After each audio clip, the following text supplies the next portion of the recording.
Hello my dear students. तो नए video में सबका स्वागत है। तो हम लोग फिर से 5 क्वेश्चन डिस्कस करने जा रहे हैं इलेक्ट्रोस्टैटिक्स के, और ये क्वेश्चन बेसिकली कूलम्स लॉ पे बेस्ड हैं। तो इन क्वेश्चंस को ट्राई करने से पहले मेरा सजेशन है कि एक बार कूलम्स लॉ को रिवाइज कर ले।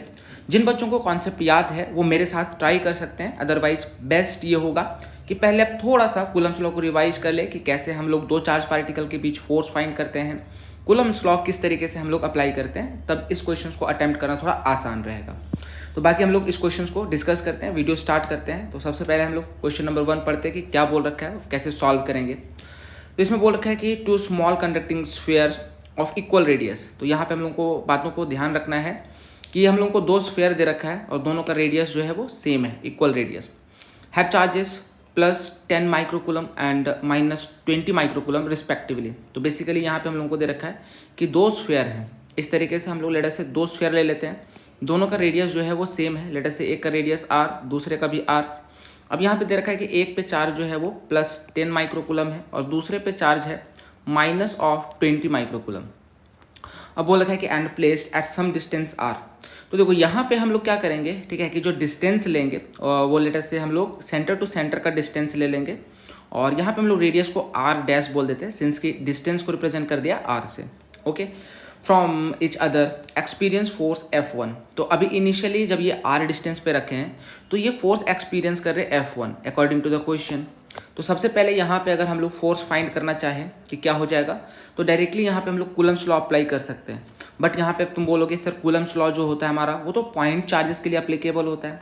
बट हम लोगों को पता है कि अगर हमारे पास स्फीयर है और स्फीयर के आउटसाइड पॉइंट पे या 2 स्फीयर के बीच हम लोगों को फोर्स फाइंड करना होता है, तो वहाँ पे भी हम लोग कूलम्स लॉ अप्लाई कर सकते हैं, कंसिडरिंग इनको एक पॉइंट चार्ज की तरह कंसिडर करते हुए जो कि सेंटर पे रखे होंगे। तो इनको अगर हम लोग एज्यूम कर ले कि सर ये दोनों पॉइंट चार्जेस है जो अपने सेंटर पे रखे हुए हैं, तो पॉइंट चार्जेस मानते हुए हम लोग इन पे फोर्स लिख सकते हैं। एंड फोर्स का मैग्नीट्यूड क्या हो जाएगा हमारा, that will be equal to k Q1। तो किसी एक चार्ज को हम लोग Q1 ले लेते हैं एंड इंटू Q2, तो दूसरे चार्ज को हम लोग Q2 ले रहे हैं, डिवाइडेड बाई ये हो जाएगा हमारा डिस्टेंस का स्क्वायर। अब यहाँ पे हम लोग को ध्यान देना है बेसिकली कि अगर हम लोग फोर्स का मैग्नीट्यूड लेंगे तो उसमें हम लोग चार्जेस को विद साइन नहीं लेंगे, सिर्फ मैग्नीट्यूड पुट करेंगे। बट यहाँ पे हम लोग देख रहे हैं कि रेशियो जो है हमारा नेगेटिव में भी आ रहा है, तो बेस्ट क्या होगा कि हम लोग विद साइन ले लेते हैं। तो यहाँ पे हमारा जो 20 कूलम चार्ज होगा वो नेगेटिव साइन के साथ में होगा, और इसको हम लोग ले लेते हैं दैट इज r²। तो इसको हम लोग सॉल्व करेंगे तो कहीं ना कहीं ये वैल्यू हम लोग को कितना मिलेगा, -200k/r²। तो ये फर्स्ट कंडीशन में हम लोगों को फोर्स मिल गया। अच्छा, अब क्या बोल रखा है कि if they brought in contact and separated to the same distance they experience force F2, the ratio of F1 to F2 is. तो अब बोल रखा है कि इन दोनों स्फीयर को हम लोग कॉन्टैक्ट में लेके आए, टच किए और फिर वापस r डिस्टेंस पे रख दिए। अब देखो टच करने के बाद क्या होगा कि इनमें चार्ज का रीडिस्ट्रीब्यूशन होगा, और किस तरीके से, तो हम लोगों को पता है कि जो चार्ज होते हैं वो डायरेक्टली प्रोपोर्शनल होंगे रेडियस का, जिनका रेडियस ज़्यादा हो उस पर चार्ज भी हमारा ज़्यादा आएगा। ओके, तो यहाँ पे क्या है कि सिंस दोनों का रेडियस सेम है तो फाइनली दोनों पे चार्ज जो होगा वो आइडेंटिकल होगा, सेम होगा, और वो कितना, तो जितना इनिशियल इन पे टोटल चार्ज है उसका हाफ। तो इनिशियल अगर हम लोग टोटल चार्ज अगर हम लोग देखें तो इनिशियल टोटल चार्ज कितना हो जाएगा, that is 10 - 20, that is -10 microcoulomb. तो इनिशियल टोटल चार्ज हम लोग को इतना मिलेगा, और ये इक्वली क्या होगा, दोनों में डिस्ट्रीब्यूट हो जाएगा। तो इस पे चार्ज आएगा -5 माइक्रोकूलम और इस पे चार्ज आएगा -5 माइक्रोकूलम, और वापस हम इन दोनों को r डिस्टेंस पे रख दिए हैं इस तरीके से। तो इस केस में बोल रखा है कि जो फोर्स लगा रहे हैं ये एक दूसरे पे वो है F2, और यहाँ पे अगर हम लोग फोर्स का वैल्यू देखें तो ये हो जाएगा दैट इज के Q1 विथ साइन ले लेते हैं into Q2 divided by distance का स्क्वायर। तो ये वैल्यू हम लोग को कितना मिल जाएगा, दैट इज 25k/r²। नाउ अब यहाँ पे हम लोग को पूछ रहा है कि सर रेशियो क्या होगा, तो यहाँ पे हम लोग F1/F2 का वैल्यू देखें रेशियो, तो ये हम लोग को मिल जाएगा -200k, okay, divided by r²। और इसको अगर हम लोग डिवाइड कर देंगे तो ये हो जाएगा r²/25k। तो यहाँ पे k से k कैंसिल, r² से r² कैंसिल। तो यहाँ पे अगर हम लोग सॉल्व करके अगर देखें तो ये हम लोग को कितना मिल जाएगा, 8 टाइम्स में कैंसिल हो जाएगा, तो ये रेशियो हम लोगों को मिल जाएगा -8:1। तो यहाँ पे अगर हम लोगों को चार्जेस विद साइन कंसिडर करना है तो हमारा आंसर हो जाएगा -8:1। अगर सिर्फ हम लोग चार्जेस का मैग्नीट्यूड और फोर्स का मैग्नीट्यूड लें तो हमारा आंसर पॉजिटिव में आएगा, बट जैसा कि ऑप्शन हम लोग देख रहे हैं कि ऑप्शन 2 में -8:1 है, तो हमारा करेक्ट आंसर क्या हो जाएगा, दैट इज 2। तो ये बेसिकली कूलम्स लॉ पे बेस्ड था, जिसमें कि थोड़ा सा चार्ज डिस्ट्रीब्यूशन के कॉन्सेप्ट को भी इन्वॉल्व कर दिया। तो उन सारे कॉन्सेप्ट्स को हम लोग अप्लाई करते हुए सॉल्व कर लिए और फाइंड कर लिए कि सर आंसर क्या होगा। नाउ अब इसी तरीके से नेक्स्ट क्वेश्चन हम लोग देखते हैं। अगला क्वेश्चन क्या बोल रखा है, that is 2 charges each equal to 2 microcoulomb. तो यहाँ पे अपने पास बोल रखा है कि 2 चार्जेस हैं, दोनों पे चार्ज सेम है और चार्ज का मैग्नीट्यूड दे रखा है 2 माइक्रोकूलम और दोनों को हम लोग 0.5 मीटर के डिस्टेंस पे रखें। तो अगर इस चीज़ को हम लोग डायग्राम में रिप्रेजेंट करें तो मान लो यहाँ पे अपने पास एक चार्ज है दैट इज 2 माइक्रोकूलम और इससे कुछ डिस्टेंस पे हम लोग सेम चार्ज 2 माइक्रोकूलम रखें और अभी इनके बीच का डिस्टेंस हम लोगों को कितना दे रखा है, 0.5 मीटर। अब क्या बोल रखा है, if both of them exist inside the vacuum. तो अभी इन दोनों के बीच जो मीडियम है वो हमारा वैक्यूम है, ठीक है। इसका यूज़ क्या होगा, तो हम लोगों को पता है कि बेसिकली जो कूलम्स फोर्स होता है दो चार्जेस के बीच, जो इलेक्ट्रोस्टैटिक फोर्स होता है वो मीडियम डिपेंडेंट होता है कि नहीं। तो यहाँ पे हम लोग परमिटिविटी को उसके अकॉर्डिंग लेंगे। तो सिंस यहाँ पे मेंशन है कि अभी मीडियम जो है हमारा वो वैक्यूम है, तो बोल रखा है कि then the force between them. तो बेसिकली यहाँ पे अभी हम लोगों को इन दोनों चार्ज पार्टिकल के बीच फोर्स का मैग्नीट्यूड पूछ रखा है। तो यहाँ पे हम लोग फोर्स फाइंड करने के लिए डायरेक्टली कूलम्स लॉ अप्लाई कर देंगे एंड कूलम्स लॉ का फॉर्मूला क्या हो जाएगा, के Q1 Q2 divided by distance का स्क्वायर। तो इस फॉर्मूला में अगर हम लोग वैल्यूज़ को पुट करें तो यहाँ पे हम लोग के का न्यूमेरिकल वैल्यू ले लेंगे एंड ये बेसिकली कितना हो जाएगा, 9 × 10⁻9 इंटू ये हो जाएगा Q1। तो Q1 हो जाएगा दैट इज 2 × 10⁻6 सेंस की SI यूनिट में लेना है और Q2 भी इतना ही है, तो ये स्क्वायर हो जाएगा डिवाइडेड बाई डिस्टेंस का स्क्वायर। तो डिस्टेंस अपने पास 0.5, इसका स्क्वायर ले लेंगे। तो यहाँ पे अगर हम लोग सॉल्व करके देखें तो फोर्स कितना मिल जाएगा हम लोगों को, तो यहाँ पे 2 का स्क्वायर 4 हो जाएगा और 9 4 जा ये हो जाएगा 36 इंटू, अब 10 का पावर अगर देखें तो यहाँ पे 6 है और पावर 2 -12 हो जाएगा और यहाँ पे +3 है, तो 12 -12 + 9 कितना हो जाएगा अपने पास, दैट इज 10⁻³ एंड डिनोमिनेटर में हम लोगों को क्या मिल जाएगा, दैट इज 0.25। इसको अगर हम लोग सॉल्व करें तो 2 0 और ऊपर जाएगा हमारा, तो फाइनली यहाँ पे हम लोगों को क्या मिल जाएगा, that is 36 divided by 25 into ये हो जाएगा 10⁻⁻1। अब इसको सॉल्व करने के लिए हम लोग क्या करते हैं कि इसको 4 से मल्टीप्लाई कर देते हैं और 4 से डिवाइड। उससे फ़ायदा क्या होगा कि डायरेक्टली हम लोग इसको डेसिमल में कन्वर्ट कर सकते हैं। तो 36 × 4 अगर हम लोग देखें तो ये कितना हो जाएगा, दैट इज 24 और ठीक है 24 और ये 13 हम लोगों को मिल जाएगा। ओके, दोनों 14 आ जाएगा, यहाँ पे अपने पास 14 आ जाएगा और डिनोमिनेटर में हम लोगों को मिल जाएगा दैट इज 100 एंड ये हम लोगों को मिल जाएगा दैट इज 10⁻⁻1। तो आंसर जो हम लोगों को मिलेगा वो 0.144 न्यूटन होगा। तो इसमें अगर हम लोग करेक्ट ऑप्शन देखें तो कौन सा हो जाएगा हमारा, दैट इज ऑप्शन 3। ओके, तो ये भी क्वेश्चन जो था वो बेसिकली कूलम्स लॉ पे बेस्ड था। हम लोगों को सिर्फ फार्मूला अप्लाई करना था, वैल्यूज़ को पुट करके सिंप्लीफाई करना था और हम लोगों को आंसर फाइंड आउट करना था। तो हम लोग बहुत आसानी से आंसर को निकाल लिए। ओके, नाउ अब इसी तरीके से अगला क्वेश्चन हम लोग देखते हैं क्या बोल रखा है। तो इसमें बोल रखा है कि 2 point charges placed at certain distance r in air exert a force on each other. तो मान लो यहाँ पे अपने पास 2 चार्जेस हैं, ओके 2 पॉइंट चार्जेस हैं, दोनों का चार्ज अभी हम लोग अलग अलग लेते हैं। जैसे ये चार्ज है Q1, ये है चार्ज Q2 और अभी इनके बीच का डिस्टेंस हम लोगों को देखा दैट इज R और इनिशियली बोल रखा है कि ये जो है वो भी एयर में रखें और ये एक दूसरे पे जो फोर्स लगा रहे हैं वो F है। तो यहाँ पे अगर हम लोग फोर्स का वैल्यू देखें बाई कूलम्स लॉ कितना हो जाएगा, कि Q1 Q2 divided by distance का स्क्वायर। तो इनिशियल कंडीशन पे क्या है कि फोर्स अभी इतना लगा रहे होंगे, F का वैल्यू ये मिल गया। अच्छा, अब क्वेश्चन में क्या बोल रखा है कि the distance R dash at which these charges will exert the same force in a medium of dielectric constant K। अच्छा, अब क्या बोल रखा है कि अगर हम लोग इन चार्ज पार्टिकल को किसी दूसरे मीडियम में रखते हैं जिसका डाइलेक्ट्रिक कांस्टेंट K है, तो वहाँ पे चार्ज पार्टिकल के बीच डिस्टेंस कितना रखें सच दैट कि वहाँ पे भी फोर्स इतना ही हो। तो सबसे पहले अगर यहाँ पे हम लोग बात करें कि सर जो न्यू मीडियम है उसके अंदर जो फोर्स होगा वो किसके इक्वल हो जाएगा हमारा, तो ये हो जाएगा दैट इज K। इसको हम लोग K डैश से रिप्लेस कर देते हैं क्योंकि यहाँ पे डाइलेक्ट्रिक कांस्टेंट हम लोग को K दे रखा है। तो ये हो जाएगा K dash Q1 Q2 divided by K into R square और लेटर से यहाँ पे डिस्टेंस भी चेंज हो रहा है तो उसको हम लोग R स्क्वायर बोल देते हैं। ओके, अब बोल रखा है कि F डैश जो है हमारा, F डैश जो है वो F के इक्वल होना चाहिए, तो R डैश का वैल्यू फाइंड करना है।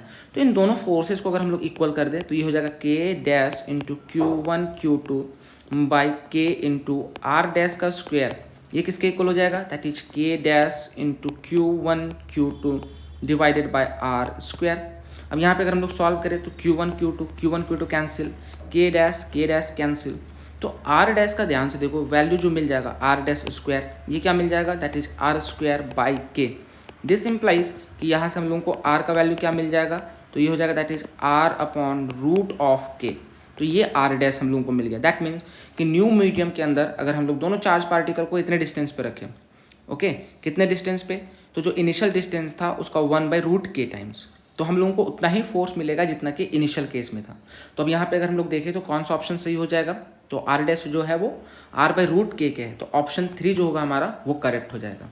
तो ये भी बेसिकली कूलम्स लॉ पे ही बेस्ड था, अच्छा क्वेश्चन था जिसमें कि हम लोग मीडियम को चेंज कर रहे थे और अपने को फाइंड करना था कि कितने डिस्टेंस पे रखे कि फोर्स सेम हो। बहुत ही अच्छा क्वेश्चन था। तो अगर क्वेश्चंस अच्छे लग रहे हो तो वीडियो को जरूर लाइक करो, चैनल सब्सक्राइब करो, साथ ही साथ अपने फ्रेंड्स के साथ शेयर करो और कमेंट में मेरे को बताओ कि जो नेक्स्ट वीडियो हम लोगों को चाहिए वो किस टॉपिक पे चाहिए। ओके चलो, तो फिलहाल अभी हम लोग 2 क्वेश्चंस और डिस्कस करते हैं इसमें और देखते हैं कि क्या बोल रखा है हम लोगों को। तो नेक्स्ट क्वेश्चन बोल रखा है कि देयर आर 2 चार्जेस, यहाँ पे एक चार्ज है दैट इज कितना दे रखा हम लोगों को +1 माइक्रोकूलम एंड एक चार्ज है दैट इज +5 माइक्रोकूलम। तो बोल रखा है कि the ratio of force acting on them will be, ओहो ये भी थोड़ा कॉन्सेप्चुअल क्वेश्चन है। इसमें बोल रखा है कि अपने पास 2 पॉइंट चार्जेस हैं, लेट अस से एक है दैट इज +1 माइक्रोकूलम और लेट अस से इसे कुछ डिस्टेंस पे हम लोग दूसरा चार्ज रखे हुए +5 माइक्रोकूलम और अभी इन दोनों के बीच कुछ ना कुछ डिस्टेंस होगा लेट अस से r। तो अब ये बोल रखा है कि ये दोनों जो एक दूसरे पे फोर्स लगाएंगे उनका रेशियो क्या होगा। ये तो बहुत ही सिंपल सा क्वेश्चन हो गया, थोड़ा सा ट्रिकी, थोड़ा सा सोचने वाला क्वेश्चन हो गया। ठीक है, अब देखो यहाँ पे कुछ बच्चे जो है वो कंफ्यूज करेंगे कि सर सिंस की दोनों चार्जेस का मैग्नीट्यूड जो है वो डिफरेंट है तो क्या ये दोनों एक दूसरे पे डिफरेंट मैग्नीट्यूड का फोर्स अप्लाई करेंगे, तो ऐसा नहीं है। अब यहाँ पे देखो थोड़ा सा डिफरेंट कॉन्सेप्ट यहाँ पे अप्लाई होगा। क्या होगा, तो सबसे पहले हम लोग देख रहे हैं कि जो +1 माइक्रोकूलम चार्ज है वो इस पर कोई फोर्स लगा रहा होगा, रेपेल कर रहा होगा इस डायरेक्शन में। तो अब अपने को देखना है कि ये +5 माइक्रोकूलम इस +1 माइक्रोकूलम पे कितना फोर्स लगा रहा होगा। तो यहाँ पे क्या होगा कि न्यूटन्स थर्ड लॉ एप्लीकेबल होगा, सिंस कि वो हर जगह पे एप्लीकेबल होता है तो यहाँ पे भी एप्लीकेबल है। तो हम लोग बोलेंगे कि जितना ये +1 माइक्रोकूलम इस +5 माइक्रोकूलम पे फोर्स लगा रहा है उतना ही फोर्स ये +5 माइक्रोकूलम इस पे लगाएगा +1 माइक्रोकूलम पे, बट अपोजिट डायरेक्शन में। तो यहाँ पे डायरेक्शन के बारे में नहीं पूछ रखा है, सिर्फ मैग्नीट्यूड का। तो सिंस कि दोनों जो है वो इक्वल मैग्नीट्यूड का फोर्स एक दूसरे पे लगाएंगे तो यहाँ पे जो रेशियो हम लोगों को मिलेगा फोर्सेस का वो क्या हो जाएगा, दैट इज 1:1। तो इसमें हमारा करेक्ट ऑप्शन क्या हो जाएगा, दैट इज ऑप्शन 2। ये भी एक अच्छा क्वेश्चन था जो कि कॉन्सेप्ट था, इसमें न्यूटन्स लॉ को भी थोड़ा सा अप्लाई करवा दिया उसके कॉन्सेप्ट को। चलो अब लास्ट क्वेश्चन यहाँ पे हम लोग डिस्कस करते हैं, फाइनल 5th क्वेश्चन क्या बोल रखा है पहले पढ़ते हैं हम लोग। तो इसमें बोल रखा है कि a total charge Q is broken into 2 parts. तो यहाँ पे हम लोगों को दे रखा है एक चार्ज है Q, ओके यहाँ पे एक चार्ज हम लोगों को दे रखा है दैट इज Q। तो लेट अस से यहाँ पे हम लोग एक चार्ज ले लेते हैं, ठीक है, +Q ही ले लेते हैं। अब इसको बोल रखा है कि 2 पार्ट में हम लोग ब्रेक कर दिए, ठीक है, इसको हम लोग 2 पार्ट में ब्रेक कर दिए। लेट अस से एक है हमारा Q1 और एक है हमारा Q2 and they are placed at some distance r। तो मान लो कि ये दोनों चार्ज पार्टिकल जो है वो किसी डिस्टेंस r पे रखे हुए हैं एक दूसरे से। तो अब बोल रखा है कि the maximum force of repulsion between them will occur when. तो हम लोग को पूछ रखा है कि इन दोनों चार्ज पार्टिकल के बीच जो मैक्सिमम फोर्स होगा रिपल्सन का, ऑब्वियस बात है कि दोनों पे जो साइन आएगा चार्ज का वो सेम होगा, ये +Q1 होगा ये +Q2। तो ये एक दूसरे को क्या कर रहे होंगे, रेपेल कर रहे होंगे विद द सेम फोर्स। और सबसे पहली बात यहाँ पे अगर हम लोग फोर्स का मैग्नीट्यूड अगर देखें तो बाई कूलम्स लॉ क्या हो जाएगा, K Q1 Q2 divided by distance का स्क्वायर। तो ये तो फोर्स मिल जाएगा। अब बोल रखा है कि यहाँ पे जो फोर्स ऑफ रिपल्सन है वो मैक्सिमम कब होगा, दैट मीन्स कि Q1 और Q2 का वैल्यू कितना होना चाहिए। अब कैसे हम लोग फाइंड करेंगे, तो देखो अपने पास यहाँ पे क्या है कि 2 वेरिएबल है, ठीक है, और बेसिकली Q1 एंड Q2 को हम लोग को फाइंड करना पड़ेगा। तो पहले हम लोग क्या करेंगे, इस फोर्स के इक्वेशन को एक सिंगल वेरिएबल में कन्वर्ट करेंगे, ठीक है। और यहाँ पे हम लोग चार्ज कंजर्वेशन से बोल सकते हैं कि सर Q1 प्लस Q2 जो होगा वो Q के इक्वल होगा। तो यहाँ से Q2 का वैल्यू अगर हम लोग फाइंड कर ले तो ये हो जाएगा Q माइनस Q1, ओके। तो इस इक्वेशन में हम लोग Q2 का वैल्यू पुट कर देते हैं, इसको हम लोग फर्दर इधर ले आते हैं सॉल्व करने के लिए। तो ये इक्वेशन हम लोगों को मिल जाएगा that is K Q1 into Q2, और Q2 को Q1 के टर्म में हम लोग लिख सकते हैं that is Q minus Q1 divided by distance का स्क्वायर। नाउ अब हम लोगों को फाइंड करना है कि Q1 का क्या वैल्यू हो सच दैट कि फोर्स मैक्सिमम हो। अब यहाँ पे कैसे सॉल्व करेंगे, तो देखो अपने को पता है कि जब भी क्वेश्चन के अंदर किसी भी क्वांटिटी का मैक्सिमम और मिनिमम वैल्यू पूछे तो हमारे पास कॉन्सेप्ट क्या होता है कि उस क्वांटिटी को हम लोग वेरिएबल के रिस्पेक्ट में डिफरेंशिएट करके जीरो के इक्वल कर देते हैं। तो सिंस यहाँ पे अब हम लोग को फोर्स का मैक्सिमम वैल्यू चाहिए, तो सिंपली हम लोग इस फोर्स को क्या करेंगे, जो भी वेरिएबल है हमारा, तो इस केस में बेसिकली Q1 वेरिएबल है, तो Q1 के रिस्पेक्ट में डिफरेंशिएट करेंगे और जीरो के इक्वल कर देंगे। तो चलो डिफरेंशिएट करने पे हम लोग देखते हैं कि क्या मिलता है। तो सबसे पहले देखो K/R² जो है वो तो कांस्टेंट है, डिफरेंशिएशन से बाहर आएगा। अब यहाँ पे हम लोग क्या करेंगे, प्रोडक्ट रूल अप्लाई कर देंगे। तो सबसे पहले Q1 को अगर डिफरेंशिएट करें और Q माइनस Q1 को एज इट इज रहने दें, ठीक है, तो इसका डिफरेंशिएशन मिल जाएगा ये। प्लस अब क्या करेंगे, हम लोग Q1 को एज इट इज रखेंगे और अंदर वाले टर्म को डिफरेंशिएट करेंगे। तो Q1 एज इट इज और अंदर वाले को डिफरेंशिएट करेंगे, तो Q का डिफरेंशिएशन 0 माइनस Q1 का डिफरेंशिएशन 1 हो जाएगा। एंड इसको 0 के इक्वल करेंगे, तो यहाँ से ठीक है सॉल्व करने पे जो Q1 का वैल्यू हम लोगों को मिलेगा वो बेसिकली किसके इक्वल हो जाएगा, दैट इज Q/2। ठीक है, अब सिंस कि Q1 Q/2 मिल गया, तो यहाँ से हम लोगों को Q2 भी कितना मिल जाएगा, बोलो, दैट इज Q/2। तो हम लोग क्या बोलेंगे कि जब दोनों चार्जेस का मैग्नीट्यूड सेम हो और वो किसके इक्वल होगा, तो जो ओरिजिनल चार्ज था उसका आधा, तो उस केस में जो फोर्स ऑफ रिपल्सन होगा वो मैक्सिमम होगा। तो अब इसमें देखें तो कौन सा करेक्ट ऑप्शन हो जाएगा हमारा, दैट इज ऑप्शन 4। तो ये 5 क्वेश्चन जो थे वो बेसिकली कूलम्स लॉ पे बेस्ड थे, प्रैक्टिस बेस्ड क्वेश्चंस थे, जो कि अपने को आना ही आना चाहिए। तो अगर ये वीडियो अच्छा लगे तो वीडियो को लाइक करो, चैनल सब्सक्राइब करो और कमेंट करके बताओ कि नेक्स्ट वीडियो हम लोगों को और भी कूलम्स लॉ पे प्रैक्टिस क्वेश्चन चाहिए या किसी और टॉपिक में हम लोग कंसिडर कर सकते हैं। तब तक के लिए थैंक